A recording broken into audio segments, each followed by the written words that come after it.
जालन्यामध्ये 2-3 दिवस राहिल्यानंतर आणि मला थोडंसं बरं वाटायला लागल्याच्या नंतरनं आम्ही ठरवलं की आता गावी जाऊयात. म्हणजे अगोदरनं माझा माहेरी जायचं काहीही प्लॅन नव्हता आफ्टर डिलिव्हरी.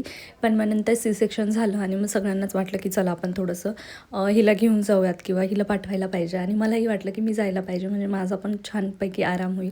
घरी पोहोचलो आणि घरी कुणीच नव्हतं. खूप जास्त घाण झालेलं होतं घरामध्ये कारण मम्मी माझ्यासोबतच होती बरेच दिवस झाले.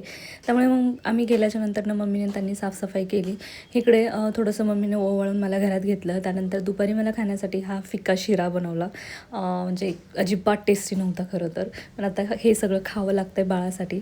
त्याच्या दुसऱ्या दिवशी माझी बहीण आली होती पिल्लूला भेटण्यासाठी आणि आजच संध्याकाळी माझे भाऊ येणार आहेत, मावस भाऊ. त्यानंतर माझा मामा वगैरे सगळेजण येणार आहेत. तर इकडे पिल्लूला त्रिशाने सुद्धा घेतलं होतं आणि तिला ते खूप छान वाटत होतं त्याला घ्यायला. खरं तर तिला ते येत नव्हतं घेता, पण तरी तिने घेतलं. आणि ताईने बाळासाठी ना छान असं ड्रेसची किट आणली होती. त्यानंतरनं जी हिमालयाची बेबी प्रोडक्ट असतात ना त्याचीसुद्धा किट आणली होती. आणि ताई आल्याच्या नंतरनं जरा छान वाटायला लागलं होतं कारण ती असली ना की माहेरी राहण्याचा थोडा आनंद वेगळाच असतो. प्रत्येक वेळी ती पाहिजे असते मला इथे, म्हणजे मला करमतंसुद्धा. थोडीशी नोकझोक पण होत असते आमची. त्यात त्रिशा पण असते, सो तिचा लाड करायला वगैरे मजा येते. तर चला भेटू आपण नेक्स्ट व्हिडिओमध्ये. बाय.